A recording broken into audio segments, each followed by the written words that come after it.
नमस्कार, आदाब। आज के इस प्रोग्राम में हम बात करेंगे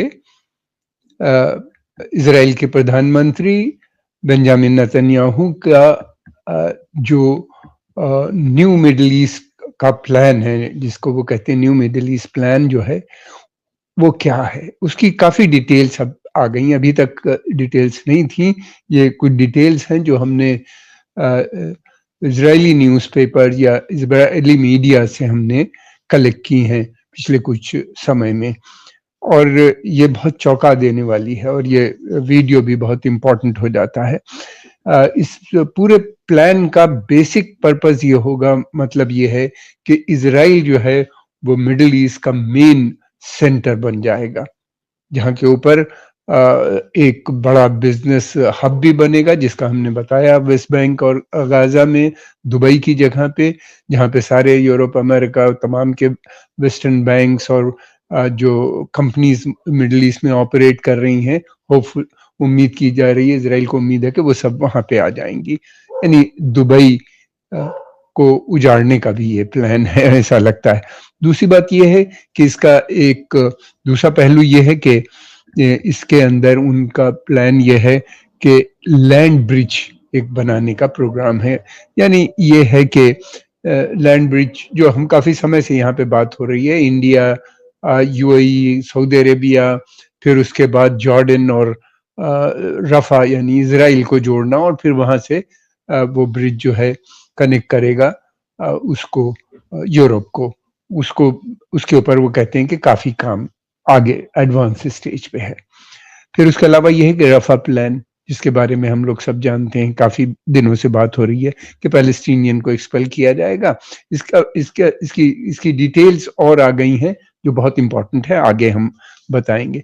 फिर तीसरा उनका ये है कि पाइपलाइन जो है वो, यानी सऊदी अरेबिया और जो कतर, यहाँ से गैस एंड पाइप ऑयल की पाइपलाइंस जो हैं, वो via Egypt, via Saudi Arabia से निकल के फिर उसके बाद कतर, सऊदी अरेबिया, और फिर घूमती हुई इजराइल होती हुई फिर अंडरग्राउंड चली जाएगी, सी के अंदर मेडिटेरेनियन में साइप्रस, और वहाँ से यूरोप पहुंच जाएगी। फिर उसके अलावा ये है कि एक और, ये पाइपलाइन का भी हम आगे बताते हैं किस तरीके से होगा। ये है कि अब्राहम अकॉर्ड एक बहुत इम्पोर्टेंट है, जो जोड़ेगी सारे अरब देश को, सऊदी अरेबिया के साथ साथ दूसरे अरब भी ज्वाइन करेंगे, और एक मिलिट्री बेस भी इन्हीं ने बनाने की बात की है, उसकी भी डिटेल आ गई है। सबसे पहले लैंड ब्रिज के बारे में तो हम लोग काफ़ी बात कर चुके हैं। देखना ये होगा कि अब रफ़ा क्रॉसिंग से इनका प्लान है फिलिस्तीनियों को बाहर निकालने का। यानी इजिप्ट की तरफ जो रफ़ा का है, वहाँ के ऊपर एक बड़ा बेस ऑलरेडी बन चुका है, टेंटेड सिटी, जिसके बारे में हम पहले भी लिख चुके हैं, वहाँ पे बन गए। यहाँ पे लाए जाएंगे ये लोग, टेम्परेरीली रखे जाएंगे, और इस पूरे उसमें प्लान ये है कि 1 मिलियन से भी ज़्यादा, यानी 10 लाख 15 लाख लोग वहाँ पे एकोमोडेट किए जाएंगे, और उसके चारों तरफ उन्हीं ने 7 फीट हाई जो है दीवार भी बना दी गई है, ताकि कोई उसके अंदर न जा सके और ना निकल सके। यहाँ से निकाल के इनका प्लान है कि फिलिस्तीनियों को दूसरी जगह बसाना, खासतौर से ये कह रहे हैं वहाँ पे कनाडा और मलेशिया, इंडोनेशिया, फिर उसके बाद है कि और भी कई एक सिटीज हैं जिसके अंदर बिछाए जाएंगे। जॉर्डन में भी ये लोग भेजे जाएंगे, और उसके अलावा ये भी है कि सोमाली लैंड में भी इनका कुछ बनाया सेटलमेंट इनको किया जाएगा। ये चारों तरफ डिस्पर्स कर दिए जाएंगे, और वहाँ की जो पॉपुलेशन है, जो फिलिस्तीनी वहाँ पे भेजे जाएंगे, वो लोकल पॉपुलेशन में मर्ज कर दी जाएगी, यानी उनकी वापसी कभी नहीं होगी।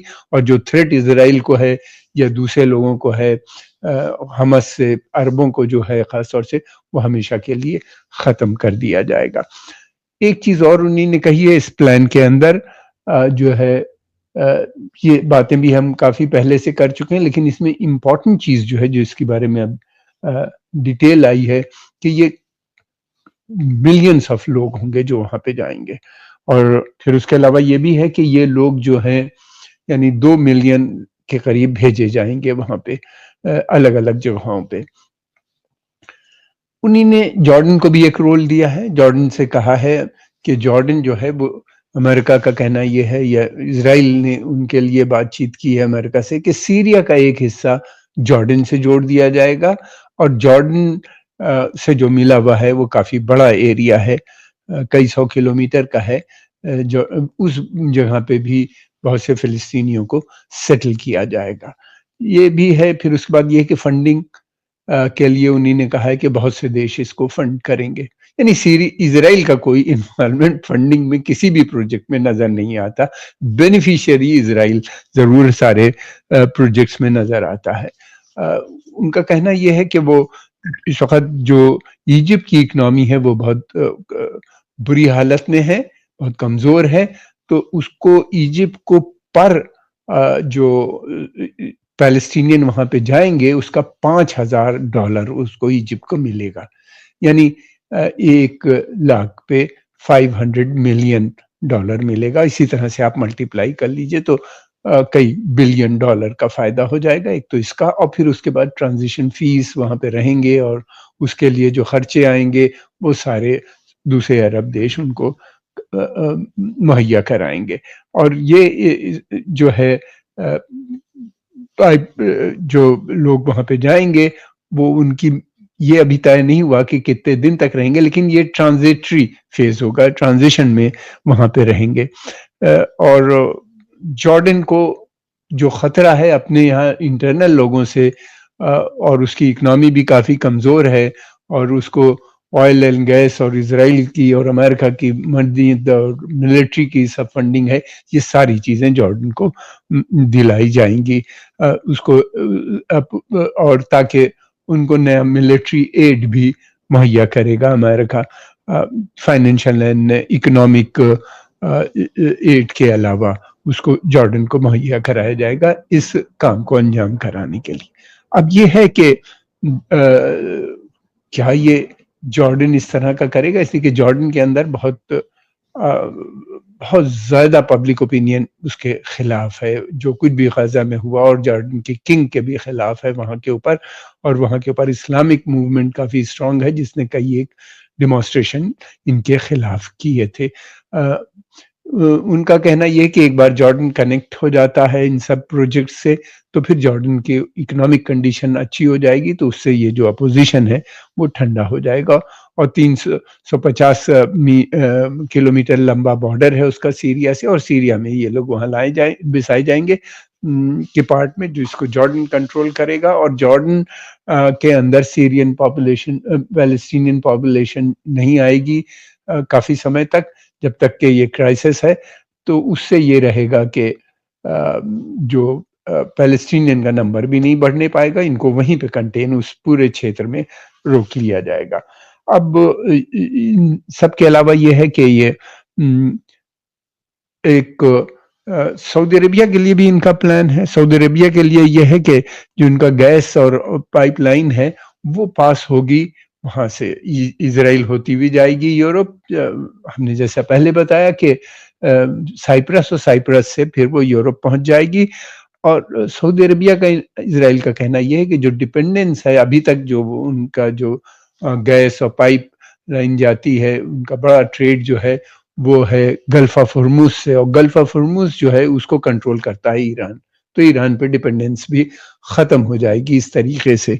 और ये भी है कि जो तेल गैस जो है रशिया सप्लाई करता है यूरोप के अंदर, वो अब सऊदी अरेबिया, कतर, खासतौर से ये 2 देश और उसके अलावा और भी दूसरे देश इस पाइपलाइन से जुड़ जाएंगे, जैसे कि यूएई है और बहरीन या कुवैत, इन सब का भी तेल और गैस जो है वो यूरोप पहुंचा दिया जाएगा। और जो यूरोप की परेशानी है रशियन ऑयल एंड गैस पे, वो वहां की भी खत्म हो जाएगी। तो इस तरह से एक उनकी भी परेशानी हो जाएगी। और एक बात ये भी है कि सऊदी अरेबिया, उनका कहना यह है कि बिल्कुल राजी था, इजरायलियों का कहना यह है कि राजी था अब्राहम अकॉर्ड साइन करने के लिए, लेकिन अक्टूबर 7 की वजह से उन्हीं ने डिले कर दिया है। और अखबार वहां पे ये भी लिख रहे हैं कि सऊदी अरेबिया और इजिप्ट जो इस समय अपोजिशन कर रहे हैं, ये पब्लिक को दिखाने के लिए है, ये लोग अंदर से इसराइल के साथ जुड़े हुए हैं। ये कितना सही है ये तो समय बताएगा। फिर उसके बाद ये है कि लेबनान को भी उन्हीं ने कहा है कि जोड़ा जा सकता है लैंड ब्रिज से, और बाद में अगर सीरिया की गवर्नमेंट ठीक तरीके से बिहेव की और इसराइल के साथ कोऑपरेट किया तो सीरिया को भी उस पाइपलाइन या जो लैंड ब्रिज बनेगा उससे जोड़ा जा सकता है। रेलवे लाइन जो बिछेगी वहां से लेके रेलवे लाइन का भी एक बहुत बड़ा एम्बिशियस प्रोग्राम है जो सऊदी अरेबिया होती हुई जॉर्डन और फिर उसके अलावा जाएगी इजराइल, इजराइल से यूरोप का वो भी एक बड़ा प्लान है जो होगा। अब ये देखना है कि किस तरह से इनका होगा। रिकंस्ट्रक्शन के लिए भी कहा है कि गाजा में एक बार फिलिस्तीनियों को निकाल दिया जाएगा तो रिकंस्ट्रक्शन का काम वहां पे बहुत जल्दी से शुरू कर दिया जाएगा। उनका कहना यह है कि रिकंस्ट्रक्शन में भी इजिप्ट का काफी फायदा उनको नजर आता है कि इजिप्ट जो है उससे काफी फायदा उसको भी मिलेगा। और उनका कहना यह है कि इजिप्ट की जो इकोनॉमी है उसको एक तो जो ट्रांजिशन में रहेंगे वहां पे लोगों सारे लोग वहां से नहीं जाएंगे, इजिप्ट में भी कुछ लोगों को बसाया जाएगा, उसका नंबर उन्हीं ने नहीं बताया है।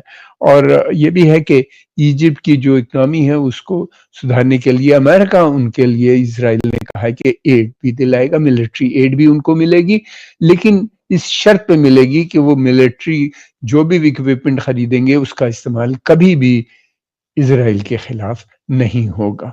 और फिर उसके बाद ये है कि जो उनका इजिप्ट का इकोनॉमिक कंडीशन इम्प्रूव हो जाएगी और इजिप्ट के अंदर जो अपोजिशन हो रहा है गवर्नमेंट का, सीसी गवर्नमेंट का, वो खत्म हो जाएगा इस तरीके से। उनका मानना यह है कि बेसिक प्रोग्राम जो है वो इकोनॉमिक क्राइसिस है जिसकी वजह से ये इस्लामिक मूवमेंट वहां पे इम्प्रूव हुआ है। अगर खुशहाली आ जाती है तो ठीक होगा। और वो ये बात करते हैं कि बस ये प्रोजेक्ट अगर इम्प्लीमेंट्स हो जाते हैं, नया मिडल ईस्ट बन जाता है तो पूरा क्षेत्र का डेवलपमेंट हो जाएगा। अब उसमें और भी बहुत सी बातें हैं। उनका कहना यह है कि सुएज कैनाल को लेके भी उनका कहना है कि 60% सुएज कैनाल का रेवेन्यू इस वक्त लॉस हो गया है, जिसका टोटल लॉस आ रहा है $10 बिलियन। ये लॉस जो उनको हुआ है, जो हूती लगातार रेड सी पे कमर्शियल शिपिंग पे अटैक कर रहे हैं उसकी वजह से हुआ। दूसरी तरफ वो ये भी कह रहे हैं कि इजराइल बहुत जल्दी एक अपना बेस जो है सोमाली लैंड में बनाएगा जो कि दिब्यूची से करीब है, वहां से वो कंट्रोल करेगा हूतियों को, और हूती जो अटैक कर रहे हैं रेड सी पे तो वो उससे वो अटैक को कंट्रोल कर लेगा। और यही नहीं बल्कि वो अपनी ग्राउंड फोर्सेस को भी वहां पे अंदर भेज सकते हैं किसी भी समय यमन के अंदर जहां पे हूतियों का बड़े अड्डे हैं। ये अगर मिलिट्री बेस बनता है तो उनका कहना यह है कि इजिप्ट को भी इससे फायदा होगा। इजिप्ट जो शिपिंग है दोबारा से बढ़ जाएगी। सुएज कैनाल की तरफ से जो शिप को घूम के जाना पड़ता है केप ऑफ गुड होप से होते हुए, यानी साउथ अफ्रीका के नीचे से होते हुए यूरोप पूरा चक्कर लगा के जाते हैं, जो सुएज कैनाल बनने से पहले था जो रूट, उससे काफी समय लगता है। इंश्योरेंस की भी बहुत बढ़ जाती है चार्जेस, और फिर दूसरी बात ये कि कॉस्टली भी बहुत पड़ता है। तो वो प्रॉब्लम सॉल्व होगी और सुएज कैनाल दोबारा से एक्टिव हो जाएगा। हालांकि उनका एक और कैनाल बनाने का प्लान है जिसके बारे में उन्हीं ने भी न्यूज़पेपर्स में आया है कि वो सुएज कैनाल उसके बनने के बाद फिर सुएज कैनाल की इतनी जरूरत नहीं रह जाएगी, एक ऑल्टरनेटिव कैनाल भी वो बनाना चाहते हैं। और ये भी है कि सोमाली लैंड का बेस के कहते हैं कि बातचीत हो गई, अमेरिकन भी उससे राजी हैं। इन सभी चीजों के अंदर कई चीजें हैं जो बहुत इंपॉर्टेंट है कि एक तो पानी और एनर्जी की बात की कि जॉर्डन को बहुत जरूरत है, उसकी निर्भरता इजराइल के ऊपर है पानी को लेके, और उसको जो एनर्जी की जरूरत है वो इस तरीके से पूरी हो जाएगी। पाइपलाइंस और दूसरी जो रेल कनेक्टिविटी और क्या कहते हैं गैस पाइपलाइंस की कनेक्टिविटी जो है वो हो जाएगी। गाज़ा भी पूरी तरीके से खाली हो जाएगा, इज़राइल को आए दिन जो प्रॉब्लम आती है, वो हो जाएगा। दूसरी बात ये है कि ये पूरा प्लान जो है, ये ईरान का जो बढ़ता हुआ इन्फ्लुएंस है मिडल ईस्ट में, उसको पूरी तरीके से कंट्रोल कर लेगा, उसको कम करेगा और वहाँ पे ईरान ही नहीं बल्कि जो उसके जो दूसरे मिलिटेंट एलाइज़ हैं, जैसे हूती, हिज़्बुल्लाह, इराकी मलेशिया, इन सबको डील करेगा वहाँ के ऊपर। इन सब की जो बेस है इन लोगों को ख़त्म करने में, सोमाली दूसरी जगहों पे इज़राइल की आर्मी सेना भी दूसरी जगह जाएगी, बिकॉज़ अमेरिकन फोर्सेस का प्लान ये है कि वहाँ से विथड्रॉ करके चाइना की तरफ ज़्यादा, यानी साउथ चाइना सी और ताइवान में अपने स्टेट ऑफ ताइवान में डिप्लॉय करने का फोर्सेस, ताकि चाइना का जो विस्तारवादी नीति है उसको वहाँ से रोक सकें। और उसके बदले में अब इजरायली ट्रुप्स इन अरब कंट्रीज में आ जाएंगे, जो जैसे कि पहले अमेरिकन उनको सुरक्षा प्रदान करता है, अब अमेरिका के साथ साथ इजराइल भी उनको सुरक्षा प्रदान करेंगे। तो सिक्योरिटी एग्रीमेंट भी उनको, इन देशों को, जाहिर सी बात है, इजराइल के साथ करना पड़ेगा। इजराइल जो है वो पूरी इस प्रक्रिया में एक सबसे इम्पोर्टेंट देश होगा। और सऊदी अरेबिया या अरब देश जितने भी हैं, या इजिप्ट, इनकी ये सब डिपेंडेंट हो जाएंगे इजराइल के ऊपर।